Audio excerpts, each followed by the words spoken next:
Former CIA officer and international lawyer Jack Rice joins me on the line. Welcome, Jack. The impact of the bomb, hard for the average person to assess. How would you describe it?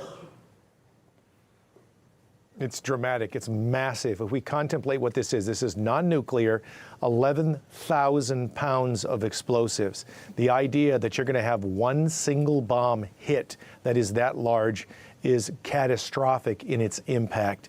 And I think that's part of the purpose. This was about showing force. And certainly the U.S. Air Force did that. How big of a deal, as I understand, it's the first time this has been used in a combat situation, this particular bomb. How big a deal was it that it was used on this occasion? Well, I think it's a big deal symbolically. The problem is that a weapon like this has limitations in terms of what it is, and the U.S. needs to contemplate this anyway. With the number of civilians who have been killed in other bombings, we can look back to Mosul not that long ago and realize that you use something that's this large, it is huge in terms of what it is. The ability to use that in a city, in an area where there are civilians, you can't do it. And so this is very limited. As I understand, this was actually ordered in by the commanding general inside of Afghanistan, and they were looking at a very particular issue. But let's be clear, this is never just about one theater of operation. Everything is connected. They drop this now. They know the North Koreans are watching. They know that the Syrians are watching. Yes, they know that the Russians are watching. This is an issue that they're doing for effect, and I don't think that can be discounted. Given the size of the bomb, the impact area, which as we understand is over 1 kilometre in diameter, even if it is as accurately delivered as the White House spokesman has said, there is going to be an effect upon innocent civilians, isn't there? Even it may or may not be fatalities, but even if it's not that, it's going to devastate infrastructure and their lives in some way.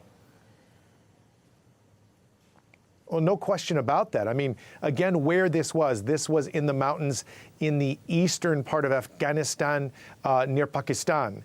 And so the idea was to try to focus in on an area where this was simply militants and, in fact, not civilians. But the problem is there are civilians who live throughout this region anyway. And so the potential is for fatalities, not just injuries, not just people's homes. This can be death. And the problem that comes with that, and this is one of the issues that I've seen all over the world when I was working and have continued to work through Iraq, Afghanistan, parts of Africa too, is that it's the civilians who regularly pay the price. They're the ones far more so than the militants or military on any side who are the ones who end up paying frequently more than anybody else. And that's always the fear.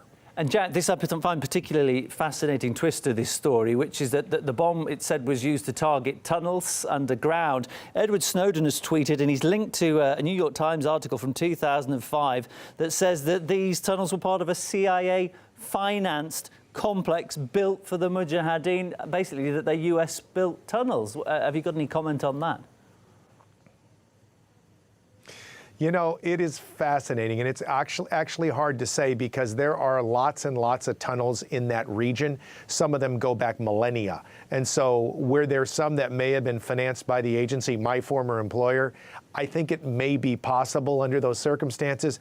But the ironies with Afghanistan go back so much further than that. I mean, we contemplate, obviously, when the Soviets were in Afghanistan, the agency was pushing back with the Mujahideen. But of course, when they push back with the Mujahideen, who are they training? They're training what ultimately becomes, to some degree, Al-Qaeda. And so there is expertise that's acquired from the United States that's turned around and used against the United States. So the ironies don't start here. The ironies go way, way back. Jack, fascinating to get your insights. Jack Rice, their former CIA officer and international lawyer. Thank you.